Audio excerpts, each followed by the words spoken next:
कश्मीर के पहलगाम में 22 अप्रैल को आतंकी हमला हुआ। इसमें अब तक 28 लोगों के मारे जाने की पुष्टि हो चुकी है, जबकि 17 लोग घायल हैं। इस आतंकी घटना पर भारत ही नहीं, विदेश मीडिया भी नजर बनाए हुए है। इस वीडियो में हम आपको बताएंगे कि अंतर्राष्ट्रीय मीडिया ने इस घटना को कैसे कवर किया है। शुरुआत करते हैं पाकिस्तानी अखबार डॉन से। अखबार ने हेडलाइन दी, कश्मीर में पर्यटकों पर हमला, 2 दर्जन लोगों की मौत। अखबार लिखता है, भारत के कब्जे वाले कश्मीर में बंदूकधारियों ने हमला किया।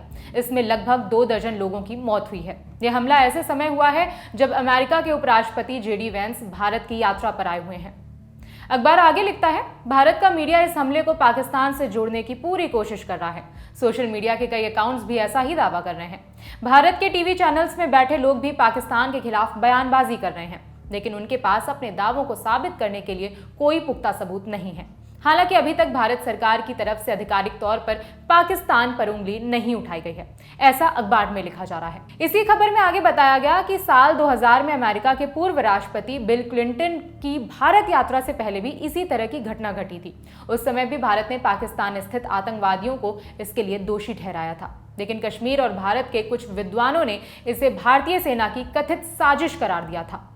वहीं पाकिस्तान की सरकार ने इस हमले की निंदा की है और पाकिस्तान के रक्षा मंत्री ख्वाजा आसिफ ने कहा कि पाकिस्तान का इस हमले से कोई लेना देना नहीं है।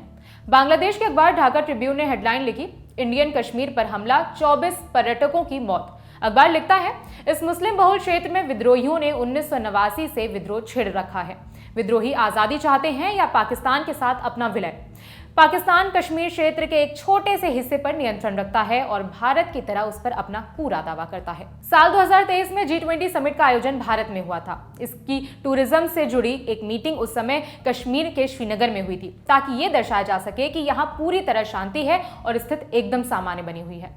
अखबार में 2019 के पुलवामा आतंकी हमले का भी जिक्र किया गया है। लिखा गया कि फरवरी 2019 में आतंकवादियों ने विस्फोटकों से भरी एक कार को पुलिस के काफिले से टकरा दिया था। इसमें 40 लोग मारे गए थे और 35 घायल हुए थे। अब बात पड़ोसी देश नेपाल के अखबार दी काठमांडू पोस्ट की। अखबार की हेडलाइन थी, कश्मीर आतंकी हमले में मारे गए 26 लोगों में बुटवल के सुदीप न्यौपाने भी शामिल। जिस वक्त ये हमला हुआ उस समय नेपाल के नागरिक सुदीप न्यौपाने भी वहां मौजूद थे। आतंकवादियों ने उनकी भी हत्या कर दी। हमले में सुदीप की मां भी घायल हुई हैं, उनका इलाज चल रहा है। वहीं कतर के मीडिया हाउस अल जजीरा ने हेडलाइन दी, भारत प्रशासित कश्मीर में पर्यटकों पर हमले में 26 की मौत। अल जजीरा लिखता है, कश्मीर पर भारत और पाकिस्तान का लंबे समय से विवाद बना हुआ है। नरेंद्र मोदी की भारतीय जनता पार्टी ने 2019 में कश्मीर का विशेष दर्जा छीन लिया था और इस इलाके को 2 केंद्र शासित प्रदेशों में विभाजित कर दिया था।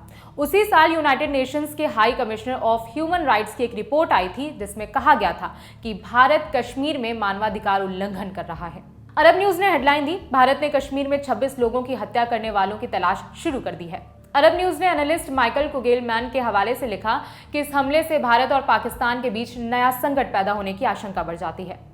अब बात कुछ अमेरिकी अखबारों की करते हैं। न्यूयॉर्क टाइम्स ने हेडलाइन दी, कश्मीर में आतंकवादियों ने कम से कम 24 पर्यटकों की गोली मारकर हत्या कर दी। अखबार ने लिखा, हमले के बाद अमेरिका के राष्ट्रपति डोनाल्ड ट्रंप ने कहा, अमेरिका आतंकवाद के खिलाफ भारत के साथ मजबूती से खड़ा है। इसी खबर में कश्मीर के इतिहास का भी जिक्र है। लिखा गया कि 1947 में भारत के बंटवारे के बाद भारत और पाकिस्तान दोनों इस इलाके पर अपना कब्जा जताते हैं। इसी वजह से यहाँ कई बार हिंसक झड़पें होती रहती हैं और ये इलाका अस्थिर बना रहता है। भारत और पाकिस्तान के बीच कश्मीर को लेकर 3 युद्ध हो चुके हैं। भारत लंबे समय से पाकिस्तान पर मुस्लिम बहुल क्षेत्र में अलगाववादी हिंसा को बढ़ावा देने का आरोप लगाता रहा है।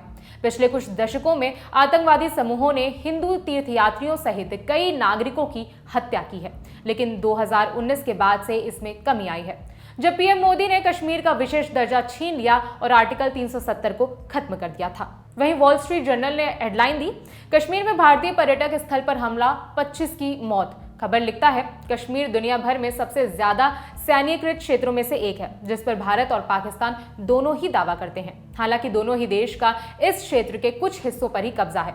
परमाणु हथियार संपन्न दोनों पड़ोसी देशों ने विवादित क्षेत्र को लेकर कई युद्ध लड़े हैं।